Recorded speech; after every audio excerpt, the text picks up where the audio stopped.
बिस्मिल्लाहिर्रहमानिर्रहीम students, 7th addition exercise 4D book D1 है। Question number 5 ए part से यहाँ से आज हमने करना था टॉपिक। तो इसमें हमारे पास ये जो वैल्यू स्टेटमेंट दी गई है, इसमें हमने फैक्टराइज करना है इन क्वेश्चंस को, फैक्टराइजेशन इनकी करनी है। ये फैक्टराइज किस तरीके से करते हैं कि अब हम चारों टर्म्स में से पहले देखना होता है कि कुछ कॉमन तो नहीं आ रहा। तो चारों टर्म्स में से कुछ भी सेम चीज़ नहीं है जो हम कॉमन निकाल सकें, जो कॉमन मतलब जो सब में हो। फिर हम ऐसे करते हैं, दो टर्म्स में से कॉमन निकालने की कोशिश करते हैं। अब इसमें ए एक्स है और इसमें हमारे पास बी वाई है, तो ये भी कॉमन नहीं है और नंबर भी कॉमन नहीं है, फिर यहाँ से भी बात नहीं बनेगी। हम इसे रीअरेंज कर लेते हैं। इसे ए एक्स वाले के साथ मैच कर, एक्स या ए किसी एक को सर्च कर लेते हैं, या ए वाला ले लें या एक्स वाला ले लें, ताकि कुछ ना कुछ कॉमन आ सके। इनको रीअरेंज कर लिया। ए एक्स, मैंने ये एक्स वालों को रीअरेंज कर लिया कि एक्स है इसमें और एक्स वाला और भी सर्च कर लिया, वो ये पड़ा हुआ है। आप इसमें ये वाला भी इसके करीब लिखकर इसे रीअरेंज कर सकते हैं, मतलब ए वाले ए और ए वालों को इकट्ठा कर लें तभी क्वेश्चन सोल्व हो जाएगा। एक्स और एक्स वालों को रीअरेंज कर लें तभी, मैंने एक्स वाले के साथ किया है। फिर उसके बाद ये वाई वाले से उनको रीअरेंज किया। अब इन दोनों में से 3 कॉमन आ रहा था, साथ में एक्स भी कॉमन आ रहा था, यहाँ से ए बच गया और 7b बच गया। यहाँ से हमारे पास क्या आया है, ये फिर से सुन लें। कॉमन किस तरीके से लेते हैं, 3 और 21 एक दफ़ा बता देता हूँ, नीचे वाले क्वेश्चन में मैं इसे रिपीट नहीं करूँगा। 3 1 3 और 3 7 21।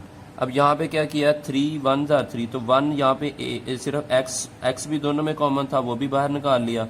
अब ए इसमें आया लेकिन इसमें बी था, वो ए और बी अंदर बात जाएंगे। और ये 7 कहाँ से आएगा, 3 1 3 और 1 साथ में अब ये नहीं लिखा जाएगा। और 3 7 21, तो मतलब इनको दोबारा मल्टीप्लाई करने पर हमारे पास वही आना चाहिए। इधर भी देख लें कि 28 एंड 4 है, तो इन दोनों में ये जो दोनों हैं 4 के टेबल पर डिवाइड हो जाते हैं, इस वजह से 4 कॉमन ले लेंगे और यहाँ पे दोनों में वाई है वो निकाल लेंगे। 4 7 था, फिर 28 और वाई तो निकाल चुके हैं बाहर दोनों में से, और बी बच जाएगा। यहाँ से वाई इसमें से भी निकल चुका ऑलरेडी, और ए रह जाएगा 4, तो वो भी बाहर जा चुका। 4 1 4, तो यहाँ पे इसका कॉफिशिएंट कुछ नहीं, तो 1 होता है लेकिन लिखा नहीं जाता। अब आगे तो सिंपली आप लोग जानते हैं कि इसमें हमने क्या काम करना होता है कि a + 7b जब दोनों में सेम आ जाए। अब ये सेम नहीं है स्टूडेंट्स, यहाँ पे आप लोग आकर कंफ्यूज नहीं हो जाना। आप जस्ट इनकी जगह नेक्स्ट स्टेप में रिप्लेस करें। a भी प्लस का, 7b भी प्लस का, यहाँ पे भी दोनों प्लस के हैं, तो इसे ऐसे भी लिखकर कॉमन ले लें, या एक स्टेप यहाँ पे नीचे करके आप उन्हें रीअरेंज करें। पहले a + 7b और a + 7b, a इधर लिख दें, a का साइन स्टार्ट पे प्लस का है और 7b का भी साइन में स्टार्ट में प्लस का है। अब ये प्लस लगाएंगे, स्टार्ट में प्लस का साइन नहीं लगाया जाएगा, और ये जो है ये प्लस इसके स्टार्ट पे कुछ नहीं है तो प्लस है। अगर हम सेकंड प्लेस पे लिखेंगे तो यहाँ पे प्लस लगाना ज़रूरी है। अब a + 7b दोनों में से कॉमन है, ये दोनों में से बाहर निकाल लिया। यहाँ से 3x + 4y बच गया। ये हमारा स्टूडेंट्स जब ब्रैकेट्स में बन जाएगा तो ये हमारा स्टूडेंट्स आंसर हुआ करेगा। अब इन दोनों में से c कॉमन आ रहा है और 4 भी कॉमन है, वो बाहर निकाल लेंगे। यहाँ से हमारे पास 3y बच जाएगा, और यहाँ से प्लस का 5 और माइनस दोनों में से कॉमन लेंगे। और फिर उसके बाद 3 5 15 एंड जब माइनस को कॉमन ले लिया जाता है तो स्टूडेंट्स अंदर वाली टर्म्स का साइन चेंज हो जाता है। ये बात हम अच्छे तरीके से जानते हैं। 3 5 15 और 3 3 9, ये माइनस की बजाय प्लस क्यों आएगा, क्योंकि हम बाहर माइनस कॉमन ले चुके हुए हैं। अब ये y दोनों में कॉमन नहीं था, ये एज इट इज आ जाएगा। अब 3y प्लस का और 5 भी प्लस का, ये भी प्लस का, ये भी प्लस का, जस्ट ये आगे और पीछे लिखे गए।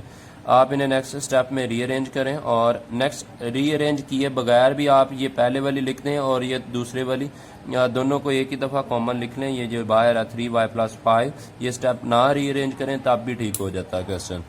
4x इसे रीअरेंज किया, और ये भी देखें 3x मैंने पहले लिख लिया, इसको बाद में, और अब ये दोनों में कॉमन है, ये निकाल लिया, और 4c - 3 ये आ गया।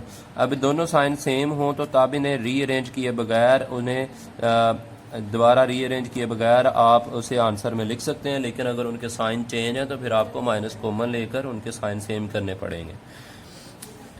आगे नीचे students C and D part है। सी एंड डी पार्ट में भी हमने यहाँ से दोनों में से वाई को कॉमन लिया, डी और एफ बच गया। माइनस को कॉमन लिया तो अंदर टर्म्स का साइन चेंज हो जाएगा और एफ और डी आ जाएगा।